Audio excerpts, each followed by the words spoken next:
Moikka! Mä oon Maunisen Sami, hiihtovalmentaja, ja tällä videolla käydään läpi muutamia asioita eri maastonkohtiin hiihtämisestä. Eri maastonkohtiin hiihtämisessä kannattaa huomioida vähintään 3 asiaa. Ensinnä on se, että mikä hiihtotekniikka on taloudellista, sitten se, että mikä on mielenkiintoista, ja kolmantena, mikä haastaa sua hiihtäjänä. Hiihdetään sitten tasatyöntöä, vuorohiihtoa tai yksipotkusta, niin on hyvä yrittää suhteuttaa oma hiihtorytmi siihen maaston kohtaan sopivaksi. Hiihto on alamäkiä lukuun ottamatta jatkuvaa liikettä, ja tämä tarkoittaa sitä, että liikkeeseen koko vartalon tasolla ei tule sellaisia kuolleita kohtia.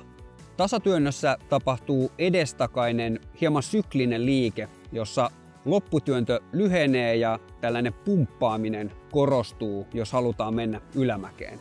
Vuorohiihdossa on jatkuva heiluriliike, joka tihenee ja liikeradat kaventuu mäen jyrkentyessä. Ja kun mäki jyrkkenee tarpeeksi, siirrytään pois ladulta haarakäynnille. Haarakäynnissä vastakkainen sauva ja suksi iskeytyy samaan aikaan lumeen. Pidä sauva melko lähellä vartaloa, jotta pystyt haarakäynnissäkin hyödyntämään ylävartalon painoa työnnössä.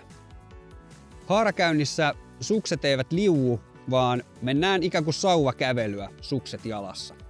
Pito voidaan hakea joko pitoalueesta tai suksen kantilta. Varmin pito tulee laittamalla painoa suksen kanttia vasten, mutta tämä vaatii leveän asennon ja eteneminen on tällöin hieman hitaampaa. Kun mennään alamäkeen, niin on tärkeää osata hyvä laskuasento.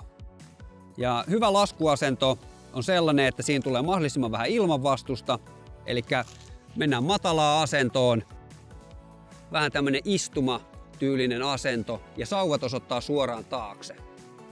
Tästä asennosta sun on helppo reagoida, jos tapahtuu jotain yllättävää, esimerkiksi näet ladulla jotain roskaa tai joku muu vastaavanlainen tilanne. Myös jarruttaminen on tästä helppoa, koska nostamalla toisen suksen pois ladulta pystyt antaa hyvin painetta sinne suksen kantille.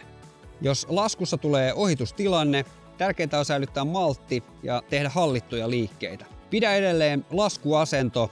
Tässä asennossa tasapaino säilyy parhaiten. Tarkista, että kaista, mihin olet väistämässä, on vapaa.